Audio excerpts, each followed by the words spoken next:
On Democracy Now!, democracynow.org, The War and Peace Report. I'm Amy Goodman with Nermeen Sheikh. We end today's show with a new survey of press freedom around the world that finds the United States plunged 13 spots and now ranks just 46th among 180 countries. The annual survey by Reporters Without Borders says Syria is the most dangerous country for journalists, showing a correlation between conflict zones and a low level of press freedom. Other countries that fell lower than in the previous year's survey include the civil war-torn Central African Republic, down 43 spots to 109, and Guatemala, where 4 journalists were killed last year alone. This comes as the United Nations General Assembly recently adopted its first resolution on the safety of journalists. The group has now called on the UN to monitor how member states meet their obligations to protect reporters. For more, we go to Washington, D.C., where we're joined by Delphine Algon, U.S. Director for Reporters Without Borders. Welcome to Democracy Now! Talk about who is on the list, and also the United States dropping so far to 46. Why? So in our annual ranking, we rank the level of press freedom in 180 countries. We publish this ranking every year since 2002. But as you highlighted, the decline of the U.S. This year is one of the significant decline of the year. So there's actually many reasons to explain this decline. So first, if you want to give a title of 2013 for the U.S., we could say that the whistleblower is the enemy. Just to remind you, you know that since Obama took office in 2009, 8 whistleblowers have been charged under the Espionage Act, which is the highest number under any administration combined. So really, this is a strategy. It's not a coincidence. And you just have to remember that leaks are the lifeblood of investigative journalists, and mostly in a country where every information related to national security is classified and considered secrets. Without leaks, there's no other explanation of what is happening except the official version. So with the idea that now it's clear that whistleblowers are the enemy of the administration, 2013 will remain as the year of the AP scandal, when the Department of Justice acknowledged that they seized the news agency phone records. But also 2013 will be remembered as the year where the whistleblower Manning was condemned to 35 years in prison. Another whistleblower was in prison in 2013, John Kiriakou, a former CIA agent who was condemned to 30 months in prison. But on the top of that, 2013 will be remembered as the year of Edward Snowden's revelation on the NSA mass surveillance methods, which has also for journalists very concerning consequences for the protection, for the possibility to even protect your sources if you contact them by email or phone. So all these reasons explain this very significant decline for the U.S. this year. And Delphine Algon, could you also speak about Syria being the most dangerous country in the world for journalists, and how the situation there in 2013 compared to the year before?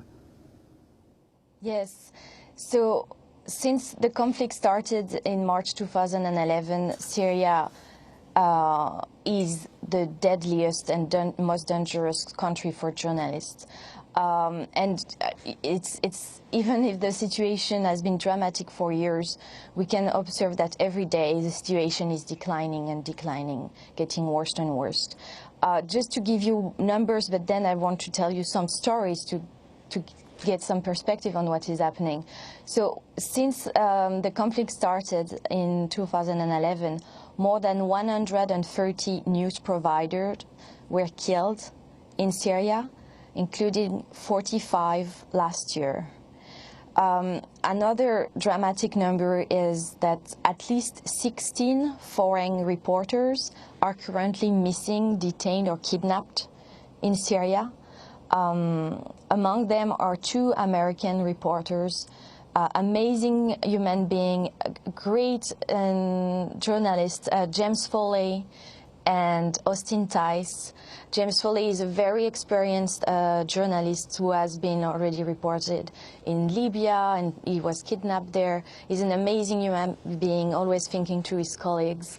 Austin Tice is a young independent journalist who was reporting for McClatchy or the Washington Post, and we are waiting to hear news from them. But as I say, the situation continues to decline because the situation is becoming more and more complex. Now reporters are attacked by all sides. On one hand, they are still targeted by Bashar al-Assad regular army, who is still try to silence all the news provider who wants to document the conflict. And on the other hand, reporters are now targeted very violently by Islamist group who are supposed to have liberated the north. So the consequences are dramatic, actually, because so many, yes, sorry. I wanted to move from Syria to Mexico before we end, because we only have a minute. Tuesday night, people in Mexico City joined a nationwide call to protest the murder of journalist Gregorio Jimenez in the state of Veracruz. His wife told police masked gunmen broke into their home last Wednesday, dragged him away. His body was later discovered. Jimenez had recently published a story about a wave of kidnappings of migrants. This is the protest organizer, Gisela Martinez. Autoridades no puedan dar un mínimo de protección a los periodistas, ¿no? Nosotros The authorities can't even guarantee minimal protection to journalists. We have seen how little by little freedom of expression has been undermined all over. From the repression against protesters struggling for their rights, something we ourselves have experienced. But we've also seen how this has been happening for a while, and in various states there's an imposition of silence because journalists are scared to speak. This is converted into not even a gag, but an outright slaughterhouse, where speaking the truth carries with it a death sentence. We're appalled and enraged and sad because there is no justice.